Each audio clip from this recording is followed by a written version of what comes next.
Jadi intinya usus buntu itu kan mekanismenya kan itu sebenarnya karena ada sumbatan. Sumbatannya itu bisa diakibatkan oleh fekalit atau feses atau tinja yang mengeras. Ketika dia bengkak, dia menekan lumen atau dia menekan bagian pangkal sehingga mukus yang tadi yang diproduksi oleh usus buntu itu sendiri nggak bisa keluar. Lama-kelamaan akan meningkatkan pertumbuhan mikroba atau bakteri-bakteri sehingga lama-lama akan mengakibatkan peradangan. Nah, ketika sudah membengkak, usus buntunya akan menekan pembuluh darah kecil di sekitar usus buntu sehingga ujung-ujungnya akan mengakibatkan kebocoran.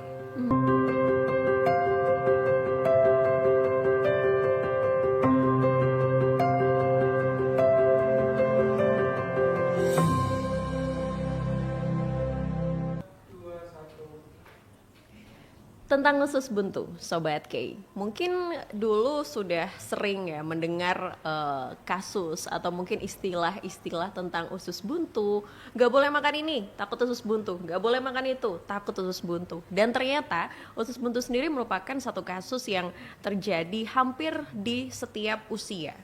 Dan di Indonesia sendiri kasusnya juga cukup sering, Sobat K. Dan hari ini senang sekali kita sudah hadir di studio podcast kita. Ada Siloam Hospitals Jember, ada Dr. Richard Ezra Putra, SPB, spesialis bedah umum. Selamat siang, dokter. Ya, selamat siang, Mbak.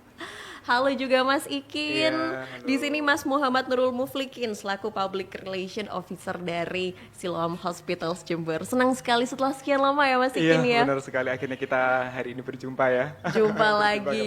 Dan Dokter Ezra, Dokter Richard Ezra ini pertama kali kesini nih. Iya, benar. Bagaimana kesannya nih, Dok?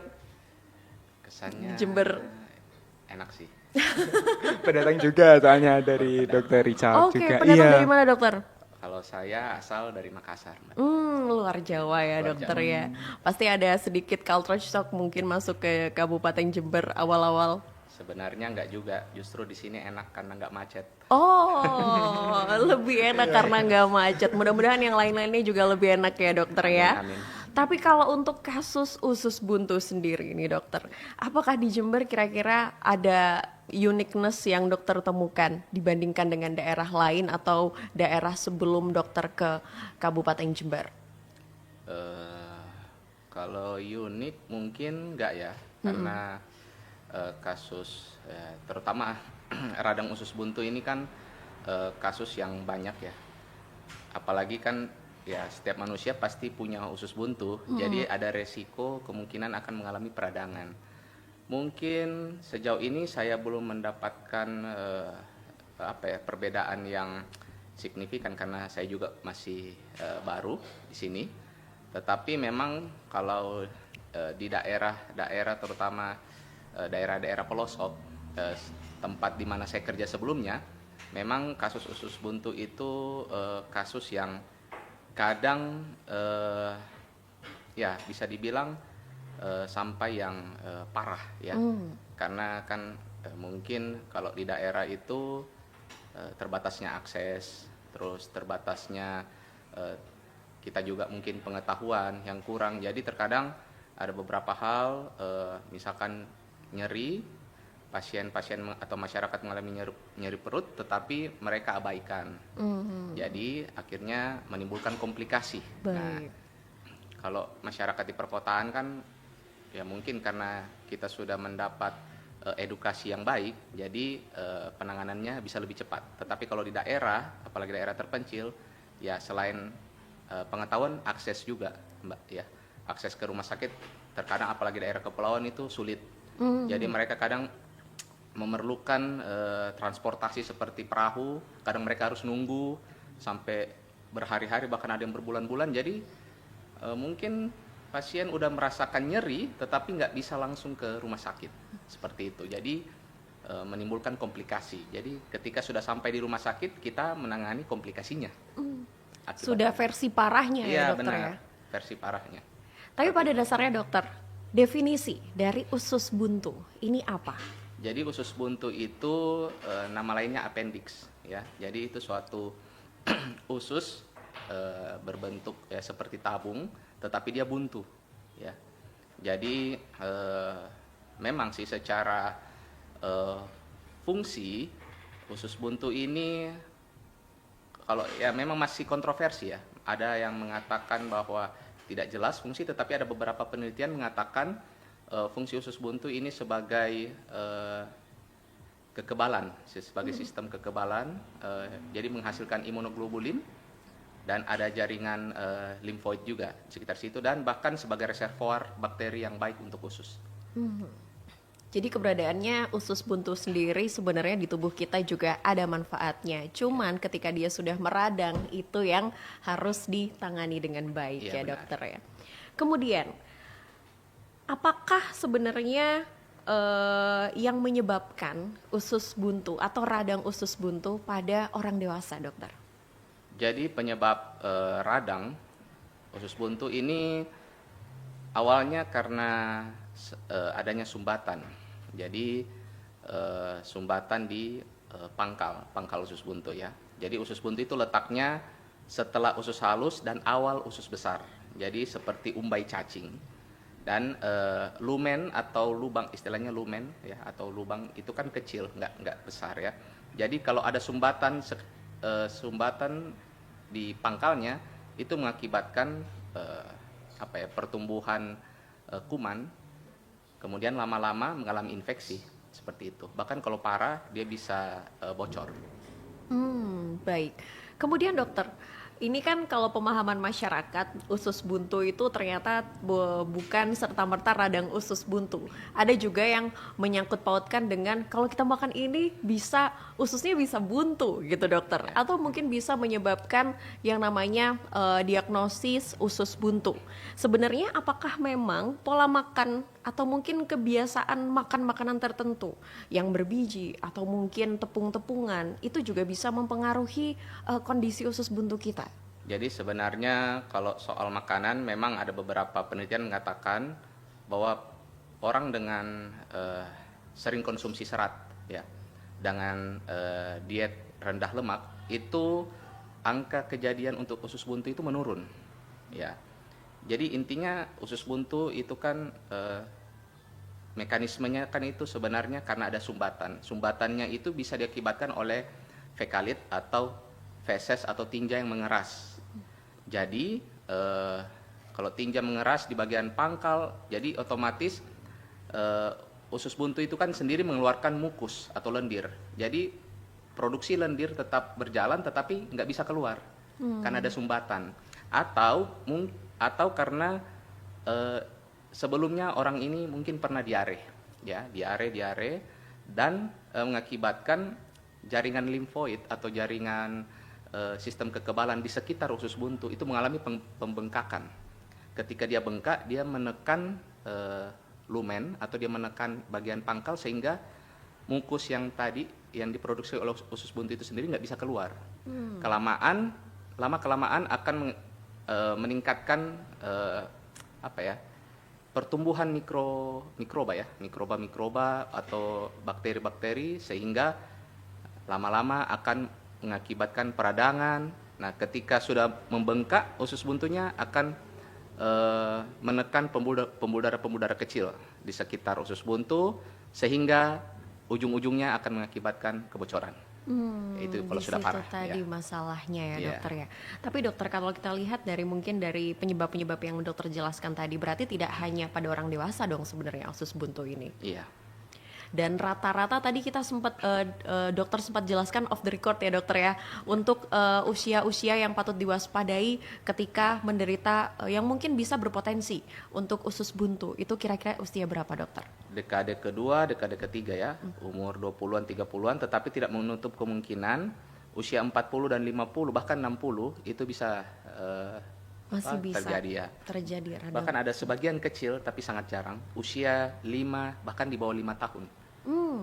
Ya Di bawah memang 5 ya tahun. ini ya sedikit ini ya cerita. Banyak nggak apa-apa Ya. dokter? Untuk usia anak memang unik ya, karena kebetulan anak saya juga kemarin sempat radang usus buntu dan dilakukan tindakan. Usia anak saya masih 3 tahun. tetapi sudah mendapatkan usus buntu. Berarti usus buntu ini kadang kita nggak tahu kapan kita kena. Iya. Ya, seperti itu. Jadi ya banyak faktor ya, seperti itu. Baik, jadi memang kondisi daya tahan tubuh juga mempengaruhi ya dokter ya, apalagi juga sekarang mungkin ada hubungannya juga dengan UPF yang semakin banyak beredar ya dokter ya. Ultra processing food Yes, ya. ultra processed food Iya. ini juga mempengaruhi bagaimana kondisi tubuh kita ketika menyerapnya. Kemudian dokter, masih banyak banget pertanyaan terkait dengan usus buntu nih kepada dokter Richard Ezra, khususnya juga terkait dengan gejala usus buntu yang harus diwaspadai pada orang dewasa.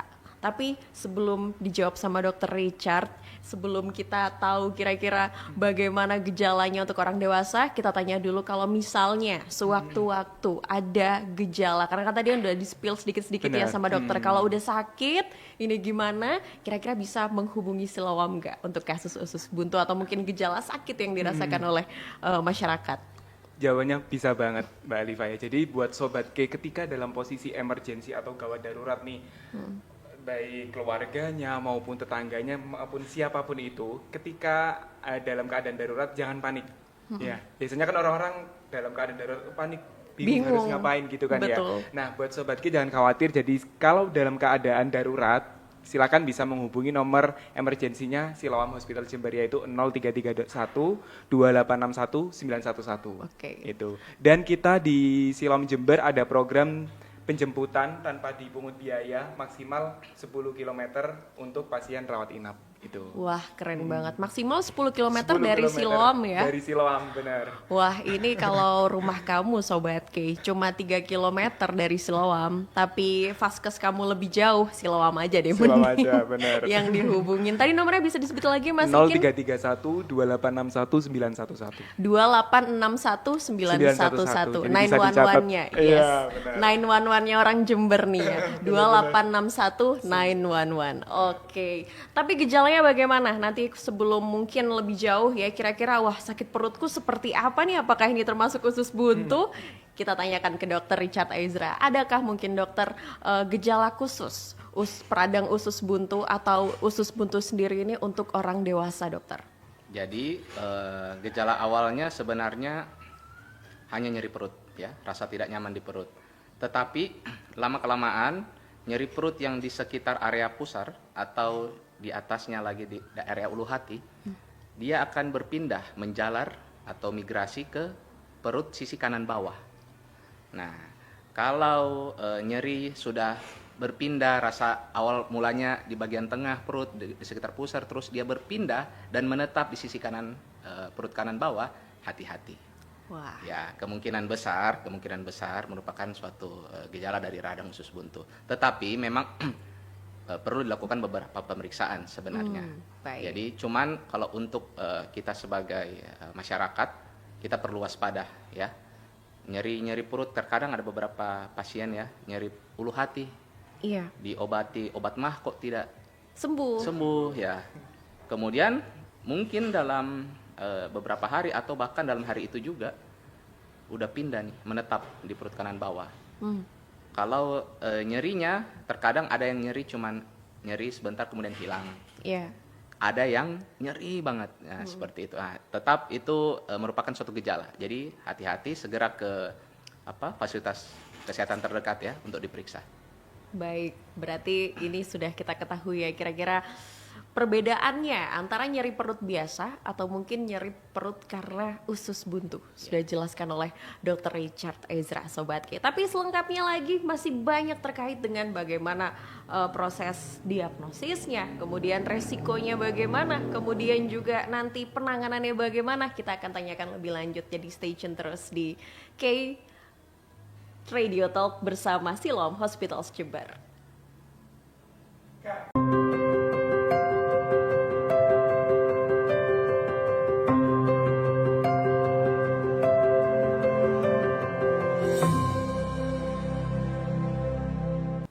Masih di K Radio Talk bersama Silawam BTS, oh ya, berbagi tips sehat. Ulang. 3, 2, 1. K Radio Talk berbagi tips sehat. Oh ya, Berbagi tips sehat. Only berbagi tips sehat. 3, 2, 1. BTS Sobat K, berbagi tips sehat bersama Siloam Hospital Jember masih menemani kamu. Hari ini Sobat K bersama Mas Ikin dan juga Dr. Richard Ezra Putra, SPB atau spesialis bedah umum Sobat K. Hal ini kita bahas usus buntu ya. Tadi udah kita bahas bersama Dr. Richard terkait dengan kira-kira usus buntu itu seperti apa, awalnya gimana, sakitnya seperti apa. Sementara sekarang kita coba bahas lebih detail lagi tentang kira-kira adakah mungkin semacam step atau tingkat keparahan tersendiri untuk usus buntu untuk Sobat K, Dr. Richard, sehingga kira-kira penanganannya juga apakah butuh penanganan khusus ketika dia mungkin udah stadium masih ringan sampai dengan dia yang sudah berat gitu dokter. Ya, jadi untuk usus buntu ini sendiri atau radang usus buntu memang dibagi dua. Ada yang ya kita katakan apendisitis ya, apendisitis akut dan apendisitis kronik ya. Jadi kalau akut ini onsetnya memang cepat ya. Tetapi kalau kronik ini istilahnya dia mengalami apendisitis atau radang usus buntu, tetapi kemudian gejalanya hilang misalkan atau gejalanya berkurang. Jadi dia nggak lama, kemudian tiba-tiba muncul nyerinya kembali dalam jangka waktu yang lama. Jadi kita katakan kronik, ya. Nah, jadi memang baik sih kalau sudah ada gejala-gejala seperti itu, memang segera ke dokter atau fasilitas kesehatan terdekat, bahkan ke UGD, ya disarankan memang. Segera ya dokter ya. Ya. Kemudian dokter, untuk dari diagnosa dan penanganannya, apakah juga akan berbeda dokter ketika memang dia masih ringan atau mungkin ketika dia sudah mulai terlihat agak berat? Oke, jadi ya memang ini agak ini ya, kalau yang saya lihat beberapa orang ya, beberapa pasien juga kadang dia ke IGD, misalkan ya, atau dirujuk ya dari puskesmas ke poli, memang sudah ada keluhan di nyeri perut kanan bawah. Jadi udah jelas ya, udah jelas kemungkinan besar ya, kemungkinan besar ini suatu radang usus buntu atau apendisitis. Tetapi terkadang ada kalau keluhannya masih ringan, seperti cuman keluhannya hilang timbul, terus scoring nyerinya mungkin sekitar 1 atau 2. Jadi tidak nyerinya pun hanya ya menurut dia sih bisa ditahan. Bahkan nyerinya kadang hilang timbul, bahkan nyerinya itu cuma sebentar kemudian nggak muncul-muncul. Nah, seperti itu. Jadi kadang ada beberapa masyarakat atau beberapa pasien maunya sih diobati tanpa dioperasi. Maksudnya diobati dalam artian minum obat ya. Minum obat. Memang untuk penanganan minum obat atau namanya conservative treatment itu bisa mengurangi gejala ya. Tetapi keluhannya atau gejalanya itu bisa muncul kembali. Bahkan ada dari beberapa penelitian itu kurang lebih 1 tahun setelah dia conservative treatment itu keluhannya muncul sampai 40-50%. Jadi memang disarankan bahkan beberapa dokter itu kalau udah mulai muncul gejala seperti tadi nyeri perut kanan bawah, bahkan sudah diperiksa lab, bahkan sampai USG atau CT scan dan memang diagnosisnya udah pasti apendisitis atau radang usus buntu, ya segera ditindaki atau segera dioperasi. Karena kita tidak tahu kapan usus buntu atau radang itu usus buntunya menjadi pecah. Nah, kalau sudah pecah, nah itu bahaya, bisa menyebabkan kematian. Oh, Ya. komplikasinya bisa lebih Iya, parah benar. lagi ya dokter Komplikasi lebih berat itu kematian. Nah, untuk step menuju ke operasi ini tadi dokter, ketika memang tingkat keparahannya dia sudah harus operasi, itu harus ada dalam tahap apa dokter? Cek-cek apa yang harus dilakukan oleh pasien? Oke, ketika satu pasien mengeluhkan nyeri perut kanan bawah, awalnya mungkin dia nyeri perut, kemudian pindah ke nyeri perut kanan bawah, kemudian pasien mengalami demam, bahkan ada beberapa pasien nggak ada nafsu makan, bahkan ada yang mencret, diare ada juga beberapa kasus, dan dilakukan pemeriksaan. Setelah kita periksa, kita biasanya dokter akan cek darah ya. Kita cek darah rutin, kita lihat sel darah putihnya atau neutrofil, dan kadang neutrofilnya. Kemudian jika masih ada fasilitas yang lebih baik seperti USG atau CT scan, bisa kita lakukan untuk menegakkan diagnosis. Tetapi bukan berarti wajib USG atau CT scan. Jadi sebenarnya untuk mendiagnosis usus buntu sendiri itu, radang usus buntu itu 80% sudah selesai di anamnesis dan pemeriksaan fisik dari seorang dokter. Ya. Baik. Jadi ya kalau memang dia terlatih, dia anamnesisnya baik, anamnesis itu kita tanya ya, ada pertanyaan-pertanyaan. Iya. Dan dilakukan pemeriksaan fisik secara detail baik, seharusnya 80% kita udah tahu, kita udah bisa mendiagnosis. Udah bisa memastikan untuk wah ini harus stepnya ke operasi. Tetapi gitu ya, dokter? memang terkadang ada beberapa kasus seperti wanita ya. Kalau wanita kan itu ada kandung telur ovarium ya. Jadi gejalanya mirip terkadang ya. Jadi kalau ovarium ada kista atau ovariumnya terputar istilahnya, itu memberikan gejala seperti nyeri perut kanan bawah. Bahkan ada beberapa kasus juga ya di luar ini seperti gejala nyeri perut kanan bawah itu kayak kasusnya di batu ginjal, batu ureter, batu saluran kemih. Jadi mirip. Jadi terkadang kalau kita masih bingung dokternya kok ini keluhannya memang mirip-mirip ya, kita bisa USG atau CT scan. Baik. Ya, untuk memastikan benar. lagi ini apakah benar sesuai dengan gejala usus buntu atau mungkin yang lain-lainnya juga gitu ya dokter ya. Terkait dengan tes-tes itu tadi, kita waktunya move ke Mas Ikin nih. Di Siloam, apakah juga bisa Mas? Bisa Bang. Jadi di Siloam Hospital Jember kita juga mensupport adanya beberapa fasilitas yang mendukung. Tadi sempat disampaikan oleh Dr. Richard, CT scan gitu ya. Nah, kita di Siloam Hospital Jember juga ada yang namanya CT scan di radiologi kami. Sebesar 64 slice seperti itu. Dan selain CT scan Mbak Alifa dan Sobat K semuanya, di Siloam Hospital Jember kita juga mempunyai yang namanya MRI sebesar 1,5 Tesla, di mana MRI ini yang kita miliki di Siloam Jember istilahnya paling canggih dan paling besar se-area Tapal Kuda. Wah. Nah, itulah yang menjadi kenapa rumah sakit di area Tapal Kuda biasanya merujuk pasien MRI ke Siloam Jember. Nggak perlu jauh-jauh ke Surabaya lagi Bener, sekarang, cukup jadi nggak dekat perlu ke Siloam aja. Jember, dari situ Bondo, dari Lumajang, dari Bondoso dan area Tapal Kuda lainnya. Kalau semisal butuh tindakan atau butuh pemeriksaan MRI, biasanya mereka akan merujuk ke Siloam Jember. Nah, daripada pindah-pindah mending langsung saja di Siloam Jember. Langsung aja sekalian di Siloam ya. Kemudian juga penanganannya juga bisa di Siloam, jadi nggak perlu jauh-jauh lagi. Fasilitasnya juga keren Siloam ini. Lengkap di Siloam. Sangat lengkap, dan kalau dulu bayangan kita ya Sobat K, waktu melihat mungkin postingan-postingannya Siloam ya, wah ini bukan kayak rumah sakit Indonesia nih ya, bukan kayak rumah sakit di Jemberan gitu ya, beda. Misal locationnya diganti di Siloam Jakarta gitu, percaya kayak. Itu yang membedakan Sobat K antara Siloam dengan rumah sakit lainnya. Tadi mungkin bisa disebutkan lagi Mas hotline daruratnya Siloam. 0331 2861 911. 2861 911. Jangan sampai lupa Sobat dicatat, karena jarak 10 km ini bisa dijemput gratis ya. Iya, tanpa dipungut biaya. Tanpa dipungut biaya untuk pasien apapun. rawat inap. Untuk Iya. pasien rawat inap. Tinggal siapkan asuransinya, mungkin bisa ya. Nanti kita akan lanjut lagi bahas soal asuransi nih sama Mas Ikin, bisa Oke, nih. boleh, Karena boleh. usus buntu ini juga termasuk yang di cover ya kan.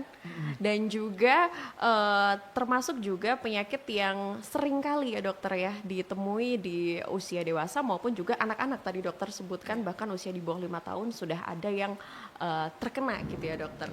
Dan juga dokter Richard Aizra, untuk kondisi usus buntu ini sendiri ya dokter, prosedur operasi yang dilakukan mungkin bisa di-spill seperti apa dokter?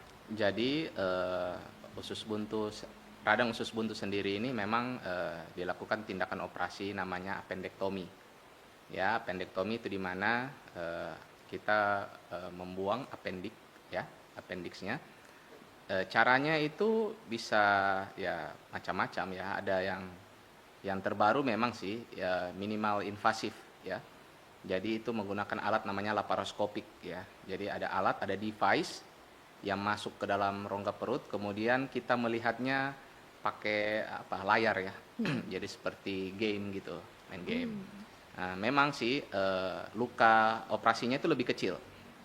Luka operasi lebih kecil dan biasanya si pasien lebih cepat penyembuhannya ya karena luka operasinya kecil, jadi resiko juga ke depan infeksi luka operasi juga kecil ya. Tapi ada beberapa kasus mungkin seperti usus buntu yang ada juga bisa dengan open. Open itu kita lakukan insisi. Insisi bisa di perut kanan bawah di daerah McBurney. Biasanya kita namakan incision gridiron incision atau perlaparotomi. Laparotomi itu dari tengah perut kita buka. Jadi tergantung case ya. Beberapa case misalkan kalau memang sulit dari laparoskopik, biasanya kita pindah, kita ubah ke laparotomi. Misalkan contoh ya, usus buntu yang dimana terjadi perlengketan hebat ya, mungkin pakai alat sulit melepaskan si perlengketannya, atau bahkan yang usus buntunya yang karena kan ada lokasi-lokasi tertentu dari usus buntu, misalkan dia dibawa sekum, dia sembunyi bawa sekum, kadang mungkin ada beberapa dokter dia bisa pakai laparoskopik untuk mengambilnya atau memindahkannya, tetapi ada juga yang dia kesulitan ya nggak apa-apa di open, dibuka. Intinya pasien aman lah. Disesuaikan dengan Disesuaikan, kondisi pasien ya dokter ya. Ya. Itulah manfaatnya kita melakukan tes-tes itu tadi ya dokter ya di awal. Jadi kita mengetahui bagaimana posisinya juga, dan akhirnya ya sebenarnya itu bukan pilihan pasien ya dokter ya untuk jenis-jenis operasi yang dipilih, Ya, tetap benar. kembali ke dokternya Keadaannya memutuskan. juga, ya. Yes, dari kondisi pasiennya seperti apa, dokter akan memutuskan nanti jenis operasi seperti apa Benar. juga yang akan ditempuh oleh pasien. Baik Sobat K, ini masih banyak pertanyaan terkait dengan tadi kita udah sampai bahas ke operasi, pemulihannya bagaimana nanti, kemudian juga kira-kira pencegahannya apa yang bisa kita lakukan untuk radang usus buntu ini akan kita bahas. Tentu saja masih di BTS bersama Siloam Hospitals Jember. Stay tune.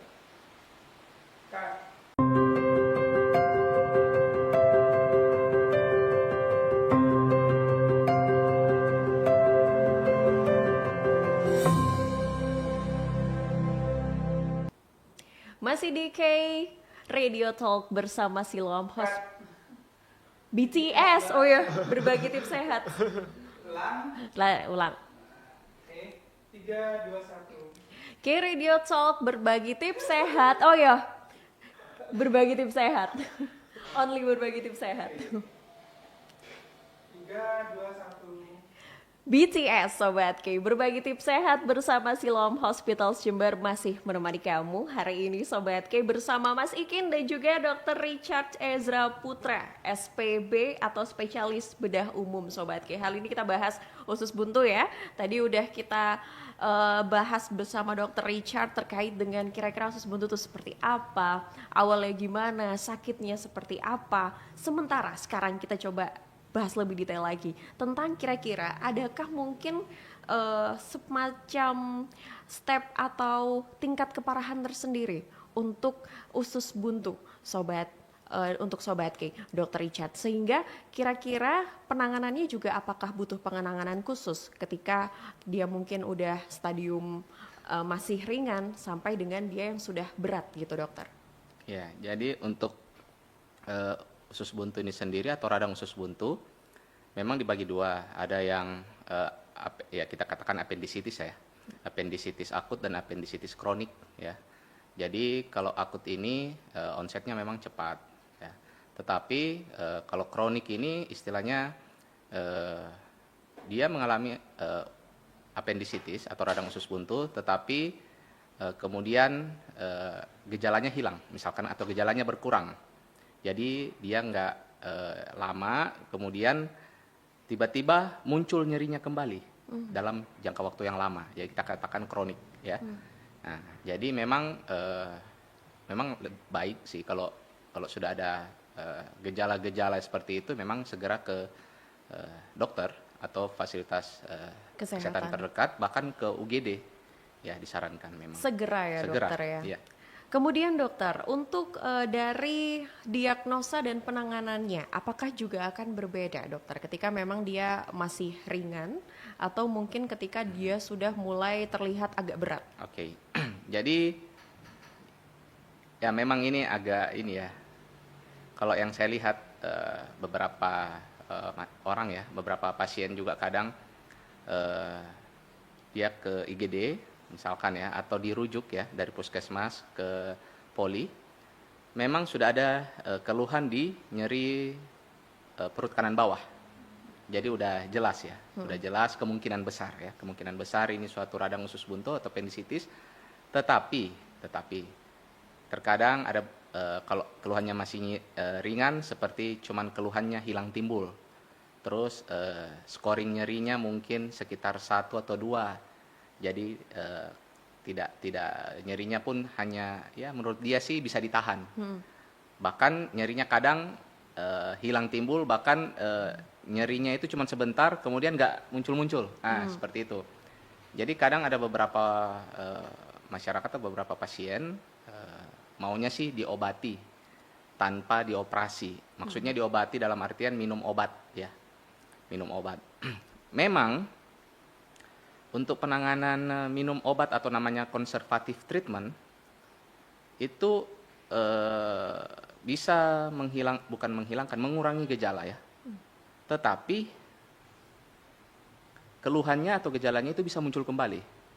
Bahkan ada dari beberapa penelitian itu kurang lebih 1 tahun setelah dia conservative treatment itu keluhannya muncul sampai 40-50%. Jadi memang disarankan bahkan beberapa dokter itu kalau udah mulai muncul gejala seperti tadi nyeri perut kanan bawah, bahkan sudah diperiksa lab, bahkan sampai USG atau CT scan dan memang diagnosisnya udah pasti appendicitis atau radang usus buntu, ya segera ditindaki atau segera dioperasi. Karena kita tidak tahu kapan usus buntu atau radang itu usus buntunya menjadi pecah. Nah, kalau sudah pecah, nah itu bahaya, bisa menyebabkan kematian. Oh, Ya. komplikasinya bisa lebih Iya, parah lagi benar. ya dokter ya? Komplikasi lebih berat itu kematian.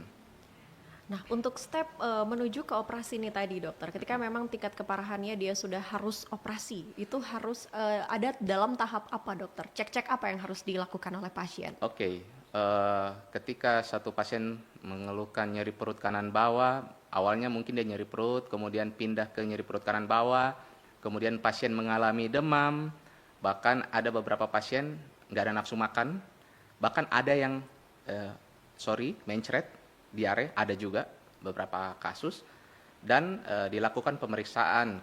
Setelah kita periksa, biasanya dokter akan cek darah ya. Cek darah, kita cek darah rutin, kita lihat sel darah putihnya atau neutrofil, dan kadang neutrofilnya. Kemudian jika masih ada fasilitas yang lebih baik seperti USG atau CT scan, bisa kita lakukan untuk menegakkan diagnosis. Tetapi bukan berarti wajib USG atau CT scan.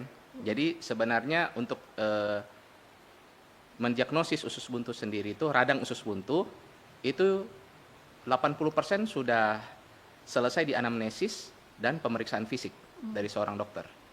Ya. Baik. Jadi ya kalau memang dia terlatih, dia anamnesisnya baik, anamnesis itu kita tanya ya, ada pertanyaan-pertanyaan Iya. dan dilakukan pemeriksaan fisik secara detail baik, seharusnya 80% kita udah tahu, kita udah bisa mendiagnosis. Udah bisa memastikan untuk wah ini harus stepnya ke operasi. Tetapi begitu ya, dokter? memang terkadang ada beberapa kasus seperti wanita ya. Kalau wanita kan itu ada kandung telur ovarium Iya. ya. Jadi gejalanya mirip terkadang ya. Jadi kalau ovarium ada kista atau ovariumnya terputar istilahnya, itu memberikan gejala seperti nyeri perut kanan bawah. Bahkan ada beberapa kasus juga Ya di luar ini seperti gejala nyeri perut kanan bawah itu kayak kasusnya di batu ginjal, batu ureter, sorry, Oke. batu saluran kemih. Jadi mirip. Jadi terkadang kalau kita masih bingung, dokternya kok ini keluhannya memang mirip-mirip ya, kita bisa USG atau CT scan. Baik, Ya, untuk untuk memastikan memastikan benar. lagi ini apakah benar sesuai dengan Ya, gejala usus buntu atau mungkin yang lain-lainnya ya. juga gitu ya dokter ya. Terkait dengan tes-tes itu tadi, kita waktunya move ke Mas Ikin nih. Di Siloam, apakah juga bisa Mas? Bisa Bang. Jadi di Siloam Hospital Jember kita juga mensupport adanya beberapa fasilitas yang mendukung. Tadi sempat disampaikan oleh Dr. Richard CT scan gitu ya. Nah, kita di Siloam Hospital Jember juga ada yang namanya CT scan di radiologi kami sebesar 64 slice seperti itu. Dan selain CT scan Mbak Alifa dan Sobat K semuanya, di Siloam Hospital Jember kita juga mempunyai yang namanya MRI sebesar 1,5 Tesla, di mana MRI ini yang kita miliki di Siloam Jember istilahnya paling canggih dan paling besar searea tapal kuda. Wah, Nah, itulah yang menjadi kenapa rumah sakit di area tapal kuda biasanya merujuk pasien MRI ke Siloam Jember. nggak perlu Itu. jauh-jauh ke Surabaya lagi Bener, sekarang. jadi Cukup nggak dekat perlu ke Siloam Siloam aja. Jember, dari situ Bondo, dari Lumajang, dari Bondoso dan area tapal kuda lainnya. Kalau semisal butuh tindakan atau butuh pemeriksaan MRI, biasanya mereka akan merujuk ke Siloam Siloam. Jember. Nah, daripada pindah-pindah mending Iya. langsung saja di Langsung Siloam aja Jember sekalian gitu. di Siloam ya, kemudian juga penanganannya juga bisa di Siloam, Di jadi Siloam. nggak perlu jauh-jauh Benar. lagi. Fasilitasnya juga keren Siloam Sangat ini. lengkap di Siloam Jember. Sangat lengkap dan kalau dulu bayangan kita ya Sobat K, waktu melihat mungkin postingan-postingannya Siloam ya, wah ini bukan kayak rumah sakit Indonesia nih ya, bukan kayak rumah sakit di Jemberan gitu ya, beda, misal locationnya diganti di Siloam Jakarta gitu percaya kayak. Itu yang membedakan Sobat K antara Siloam dengan rumah sakit lainnya. Tadi mungkin bisa disebutkan lagi Mas hotline daruratnya Siloam 0331 2861 911. 2861 911. Jangan sampai lupa sobat dicatat karena jarak 10 km ini bisa dijemput gratis ya. Iya, tanpa dipungut biaya. Tanpa dipungut biaya Untuk pasien apapun. rawat inap. Untuk Iya. pasien rawat inap. Tinggal siapkan asuransinya mungkin bisa ya. Nanti Iya. kita akan lanjut lagi bahas soal asuransi nih sama Mas Ikin. Bisa Oke, nih boleh, karena boleh. usus buntu ini juga termasuk yang di cover ya kan. Dan juga termasuk juga penyakit yang sering kali ya dokter ya ditemui di usia dewasa maupun juga anak-anak tadi dokter sebutkan bahkan usia di bawah 5 tahun sudah ada yang terkena gitu ya dokter. Dan juga dokter Richard Ezra untuk kondisi usus buntu ini sendiri ya dokter, prosedur operasi yang dilakukan mungkin bisa di-spill seperti apa dokter? Jadi radang usus buntu sendiri ini memang dilakukan tindakan operasi namanya appendektomi. Ya, appendektomi itu di mana kita membuang appendik ya, appendiksnya. Caranya itu bisa ya macam-macam ya. Ada yang terbaru memang sih ya minimal invasif ya. Jadi itu menggunakan alat namanya laparoskopik ya. Jadi ada alat, ada device yang masuk ke dalam rongga perut, kemudian kita melihatnya pakai layar ya. Jadi seperti game gitu, main game. Nah, memang sih luka operasinya itu lebih kecil. Luka operasi lebih kecil dan biasanya si pasien lebih cepat penyembuhannya ya karena luka operasinya kecil, jadi resiko juga ke depan infeksi luka operasi juga kecil ya. Tapi ada beberapa kasus mungkin seperti usus buntu yang ada juga bisa dengan open. Open itu kita lakukan insisi. Insisi bisa di perut kanan bawah di daerah McBurney. Biasanya kita namakan incision gridiron incision atau perlaparotomi. Laparotomi itu dari tengah perut kita buka. Jadi tergantung case ya. Beberapa case misalkan kalau memang sulit dari laparoskopik biasanya kita pindah, kita ubah ke laparotomi. Misalkan contoh ya, usus buntu yang dimana terjadi perlengketan hebat, ya mungkin pakai alat sulit melepaskan si perlengketannya, atau bahkan yang usus buntunya yang Kadang kan ada lokasi-lokasi tertentu dari usus buntu.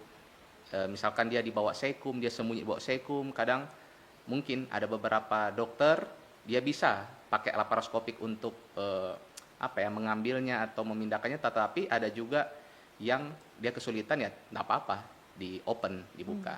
Intinya pasien aman lah. Disesuaikan dengan Disesuaikan, kondisi ya. pasien ya dokter ya. Ya. Itulah manfaatnya kita melakukan tes-tes itu tadi ya dokter ya di awal. Jadi kita mengetahui bagaimana posisinya juga, dan akhirnya ya sebenarnya itu bukan pilihan pasien ya dokter ya untuk jenis-jenis operasi yang dipilih, Ya, tetap benar. kembali ke dokternya Keadaannya memutuskan. juga, ya. Yes, dari kondisi pasiennya seperti apa, dokter akan memutuskan nanti jenis operasi seperti apa Benar. juga yang akan ditempuh oleh pasien. Baik Sobat K, ini masih banyak pertanyaan terkait dengan tadi kita udah sampai bahas ke operasi, pemulihannya bagaimana nanti, kemudian juga kira-kira pencegahannya apa yang bisa kita lakukan untuk radang usus buntu ini akan kita bahas. Tentu saja masih di BTS bersama Siloam Hospitals Jember. Stay tune.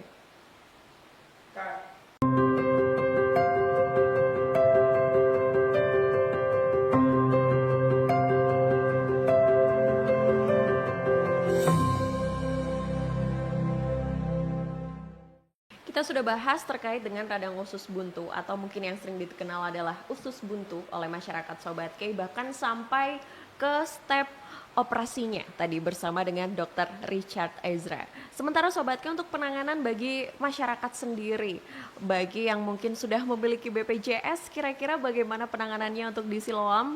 Kita akan tanya selengkapnya ke Mas Ikin. Kira-kira bagaimana cara masyarakat untuk bisa menjangkau Siloam Hospitals Jember selain dengan menghubungi hotline tadi ya Mas ya, apabila memang dia sudah punya BPJS nih Mas. Iya, oke. Dan ini juga informasi juga ya buat Sobat K yang ada dimanapun berada ya. Jadi mungkin beberapa Sobat K di sini ada yang belum paham atau belum mengerti terkait di Siloam Jember itu bisa nggak sih pakai BPJS gitu ya. Mungkin Iya. sempat ada pikiran seperti itu. Dan FYI buat Sobat K semuanya bahwa di Siloam Hospital Jember kita menerima pasien BPJS. Baik kelas 3, kelas 2, kelas 1. Baik itu BPJS Mandiri maupun PBI yang dari pemerintah. Itu. Baik. Dan untuk tindakan dan lain sebagainya itu sesuai dengan kelas BPJS-nya pasien tersebut gitu. Dan kita tidak ada iur biaya seperti itu. Jadi sesuai dengan kelas BPJS-nya pasien tersebut gitu. Dan berbicara mengenai BPJS, kalau semisal mau periksa nih ke rumah sakit atau di FKTL, pastinya kan harus membawa surat rujukan dari FKTP. Dan ini juga informasi yang sangat penting juga buat Sobat K bahwa Rumah Sakit Siloam Jember mempunyai FKTP, namanya Siloam Klinik. Lokasinya ada di Jalan Sumatera. Jadi kalau dari Bundaran DPR itu 500 meteran lah di sebelah kiri jalan. Sebelum universitas ya Mas ya? Iya, sebelum universitas. Kiri jalan sebelum universitas. Benar. Jadi mudah kalau bahasa orang Jember ancer-ancernya. Ancer-ancernya mudah. ancer-ancernya, Ancer-ancer nih bahasa Jember ini ya dokter, tanda-tanda. Oke. Tanda-tandanya gampang ya Sobat K, setelah Bundaran DPR belok ke Sumatera atau mungkin lurus ya dari Jalan Kalimantan ke arah Sumatera, sebelah kiri sebelum Sebelah kiri. universitas, di deretan ruko-ruko yang jual makanan ya Mas ya. Benar sekali. Dan Bisa nanti ada langsung ke tulisannya sana. Siloam Klinik.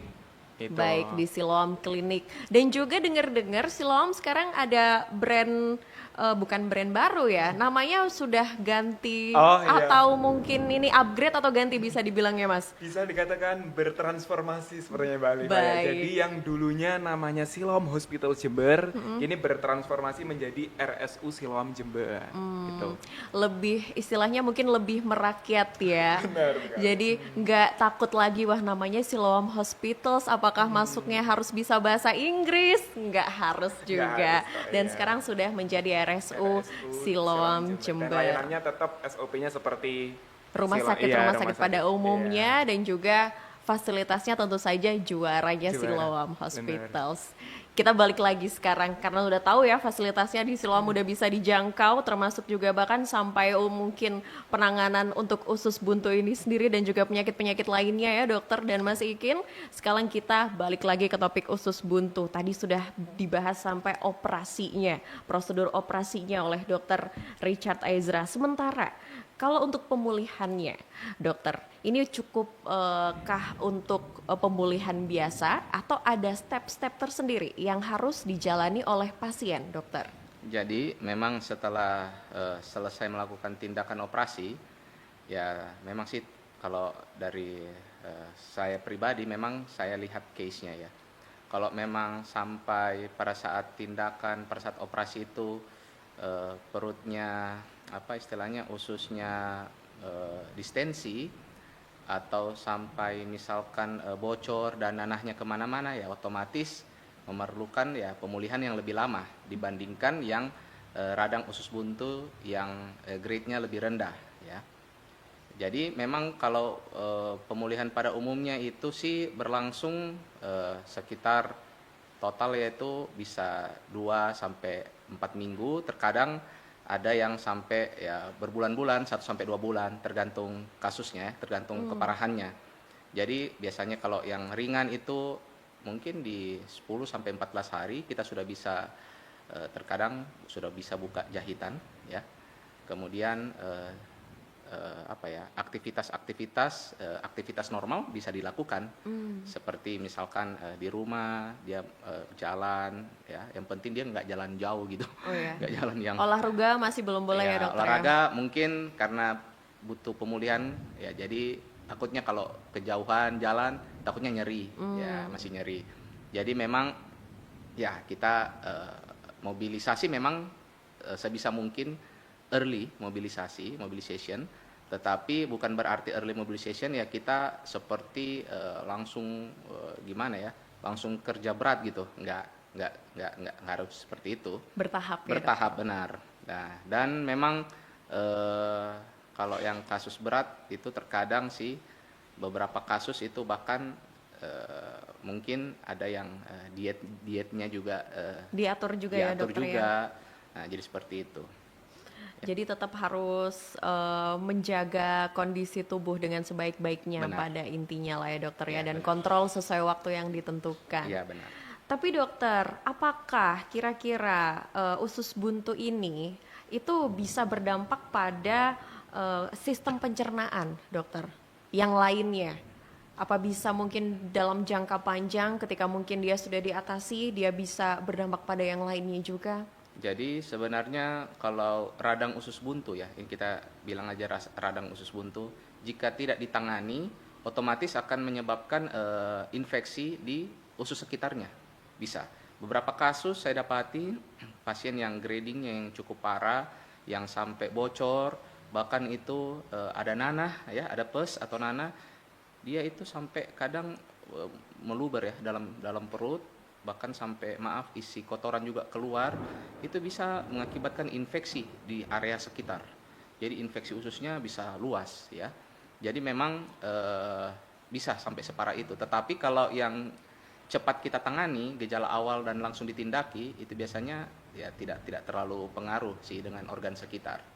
Ya. Berarti pada intinya memang semakin cepat dia Iya, ditangani, semakin mudah juga untuk disembuhkan ya dokter ya. Semakin mudah juga kamu mengakses fasilitasnya, semakin cepat juga diobatinnya ya kan. Salah satunya adalah dengan menghubungi Siloam Hospitals Jember tentu saja sebagai salah satu fasilitas kesehatan yang bisa kamu jangkau dengan mudah. Apalagi sudah ada fasilitas gratis penjemputan nih maksimal 10 km.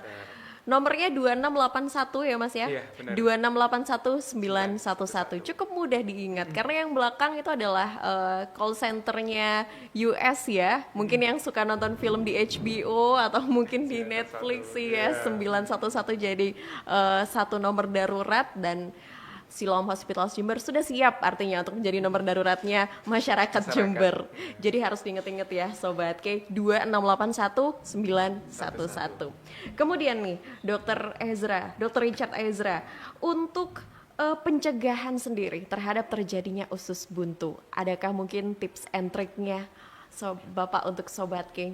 Jadi radang usus buntu itu ya nggak bisa kita cegah secara 100% ya.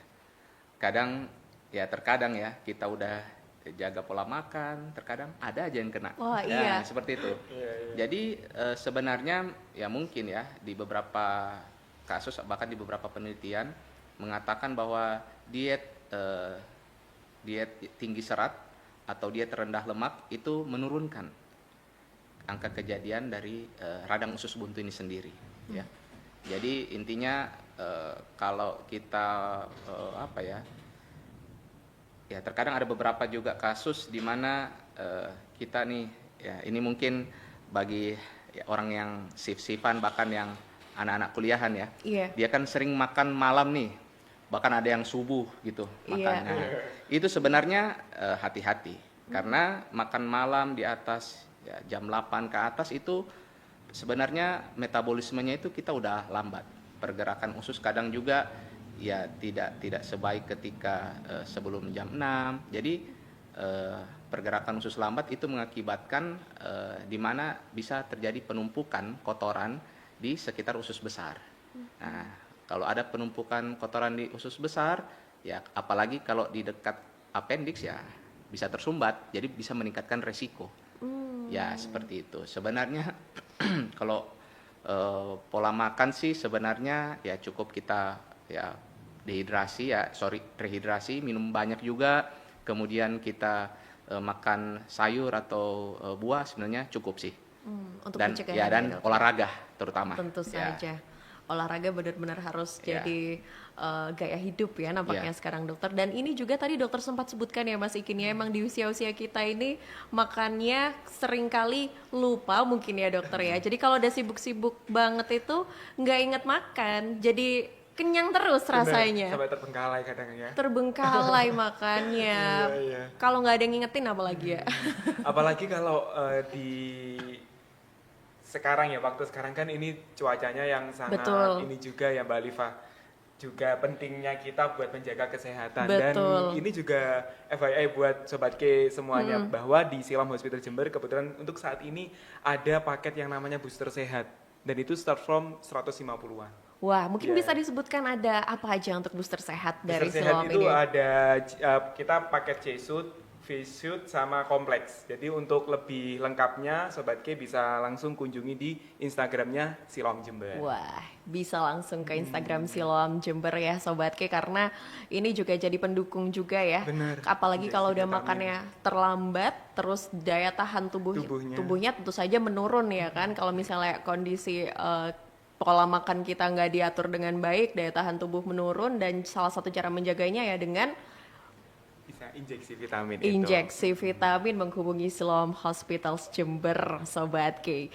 Dan juga memang kalau kita bahas soal daya tahan tubuh ya Mas ya, dengan kondisi yang ada sekarang ini tentu saja bikin kita jujur was-was ya, apalagi dengan ya makan gampangnya sekarang ya, makan-makan yang fast food ya dokter ya, kalau yang gampang diraih oleh masyarakat, oleh Sobat K. Makanya tadi dokter bilang umur 20-30-an seringnya ya dokter ya. Itulah kenapa kok yang 24 jam lebih rame, yang fast food itu mungkin jadi salah satu penyebab juga kenapa kok mungkin 20-30 tahun lebih sering terkena radang usus buntu. Tapi dokter, kalau memang sudah pernah nih usus buntu, misalnya dokter sudah pernah radang usus buntu dan sudah pernah ditangani dengan operasi, apakah kira-kira masih bisa kambuh lagi dokter? Sebenarnya ketika sudah operasi harusnya sih tidak ya, udah tidak akan kena lagi radang usus buntu. Tetapi ada ya ini kasus yang sangat jarang di mana bekas yang kita ambil atau bagian stam dari appendix itu mengalami peradangan. Jadi daerah pangkal. Ya, jadi kan kita ambil nih, tapi kan masih ada istilahnya bekas operasi itu mengalami peradangan. Itu bisa. Tetapi itu sangat jarang. Ya, hampir-hampir tidak. Cuman paling komplikasi dari usus buntu ini ya paling perlengketan. perlengketan di area sekitar operasi. Tetapi itu pun jarang karena kan kita sekarang kan sudah apalagi kedokteran di Indonesia kan semakin lama semakin baik Teknologinya ya, semakin semakin canggih. canggih, semakin baik, dokter-dokternya juga semakin hebat. Jadi komplikasi-komplikasi tersebut bisa diminimalisir ya. Kembali ke Seperti itu. gaya hidup pasien lagi ya dokter ya. Ketika sudah dilakukan prosedur operasi dan pengobatan yang sudah semaksimal mungkin, kalau memang gaya hidupnya balik lagi ke awal mungkin ya dokter ya, mungkin resikonya juga semakin besar. Tapi semakin dia bisa menjaga kondisi tubuh dengan baik, sistem imunnya dijaga, pola makannya dijaga, ini juga bisa menjaga kondisi tubuh kita semakin cepat sembuhnya, semakin jarang juga untuk kemungkinan kambuh lagi. Apalagi dokter sudah disclaimer kalau jarang banget untuk bisa kambuh lagi ya dokter ya. Dan juga Sobat K, kita masih punya beberapa hal terkait dengan mitos dan fakta nih soal usus buntu yang mungkin kita dengarkan dulu dari kecil dan sekarang kita akan coba konfirmasi ke Dr. Richard Ezra. Tapi setelah yang berikut ini ya, stay tune di BTS bersama Siloam Hospitals Jember.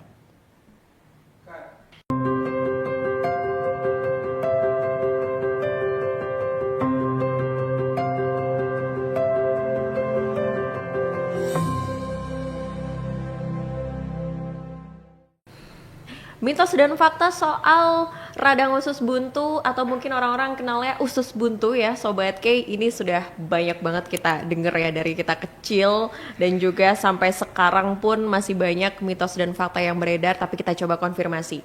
Kira-kira apakah tetap mitos atau mungkin justru yang mitos ini beneran fakta gitu ya dokter dan Mas Ikin ya. Yang pertama dokter, makan mie instan bisa menyebabkan radang usus buntu. Mitos atau fakta? Mitos ya. Jadi sebenarnya kalau mie kan itu kan ya gandum ya. Ya cuman memang sih kalau kita makan mie satu dus ya otomatis langsung kena ya. Satu dus dalam sehari. Dalam sekali makan ya tetap bisa kena itu. Cuman kalau mie sendiri ya enggak ya. Jadi terkadang ada mie makanan pedas ya, sebenarnya enggak. Tetapi memang yang seperti saya bilang tadi yang penting kita makannya wise ya, secara wise aja, secara berhikmat.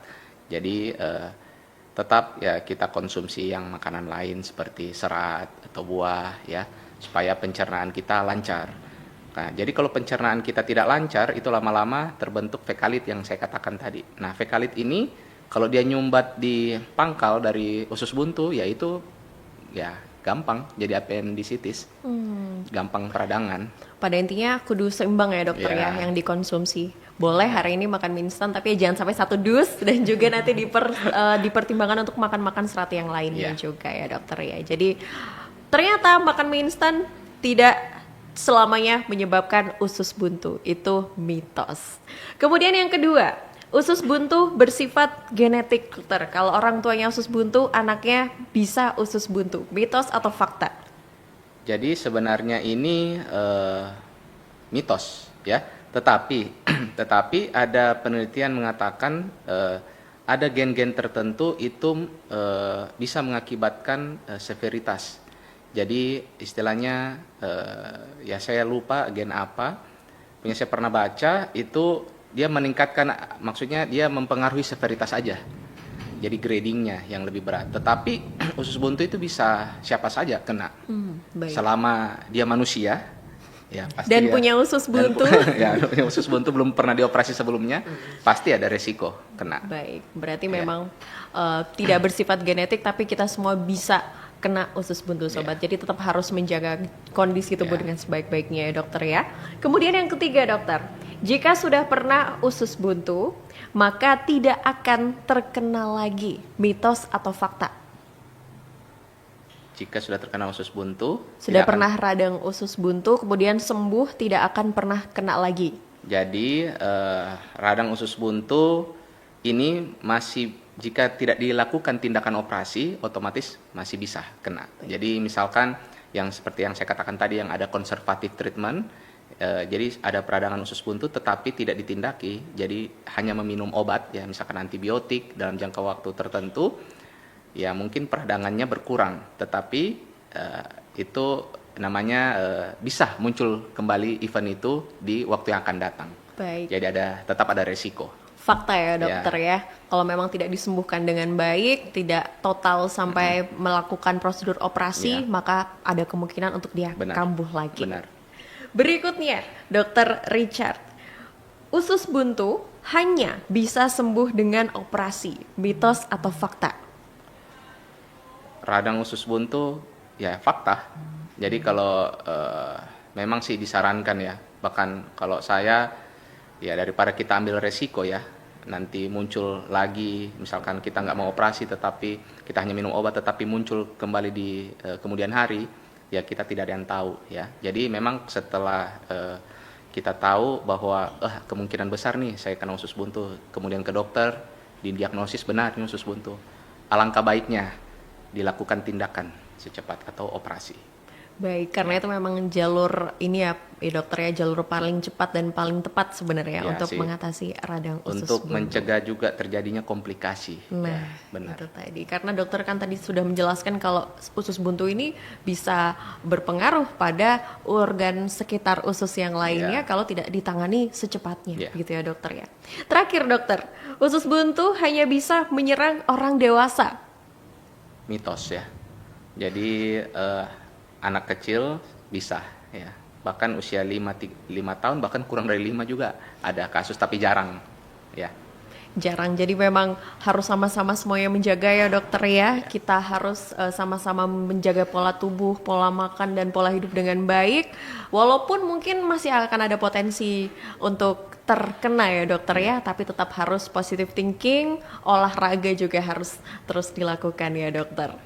Alifa yakin sebenarnya masih banyak di antara Sobat K yang pengen tanya langsung ke Dr. Richard Ezra, kira-kira konsultasi langsung tentang mungkin usus buntu atau mungkin keluhan-keluhan lainnya. Ini kira-kira bisa menghubungi Dr. Richard melalui mana Oh ya, oke. saja nih Mas Iki. Oke. Jadi buat Sobat K semuanya yang ingin konsultasi lebih lanjut dengan Dr. Richard SPB atau spesialis bedah umum. Jadi Dr. Richard ini praktek di Siloam Hospital Jember hari Senin sampai Sabtu. Jadi lumayan panjang Wah, ya. setiap Jadi, hari ya? Setiap hari ya. Jadi kalau hari Senin dan Rabu beliau praktek di jam 9 sampai jam 12 dan sorenya jam 17 sampai jam 20. Terus di hari Selasa dan Kamis pukul 7 sampai 11 dan juga 18.30 sampai 20.30 untuk malamnya. Kemudian di hari Jumat ada 2 sesi juga, jam 7 sampai jam 11 dan jam 5 sore sampai jam 8. Di hari Sabtunya jam 7 sampai jam 11. Nah, mungkin Sobat K bingung nih, wah jamnya jam berapa saja Beda-beda tadi. ya tiap hari. Benar. Tapi Sobat K kalau semisal lebih lanjutnya pengen tahu jadwal dokter di Siloam Hospital Jember, langsung saja kunjungi di Instagramnya @siloamjember karena di situ ada sorotan Betul. jadwal dokter. Ada sorotan jadwal dokter Alifa juga waktu itu ngeceknya di situ dulu Di situ ya. sebelum untuk konsultasi Benar, ya. dan itu paling update. Kemudian ini Sobat K, mungkin ada yang berpikir bagaimana sih cara untuk saya biar bisa konsultasi ke Dr. Richard. Nah, untuk Sobat K, apabila periksanya menggunakan non-BPJS, bisa reservasi di aplikasi My Siloam. Dan itu sudah tersedia di App Store maupun di Play Store. Oke. Nah, untuk pengguna BPJS, Sobat K bisa minta terlebih dahulu surat rujukan di Vaskes 1. Dan nanti bisa reservasi di aplikasi MJKN. Baik, jadi mau BPJS, non BPJS bisa semuanya ke Siloam Hospital Jember yang sudah transformasi menjadi RSU Siloam Jember. Karena enaknya ketika kita sudah reservasi di aplikasi, kita nunggunya nanti nggak terlalu lama gitu. Karena di reservasi di aplikasi tersebut kita bisa milih jamnya jam berapa. Oke.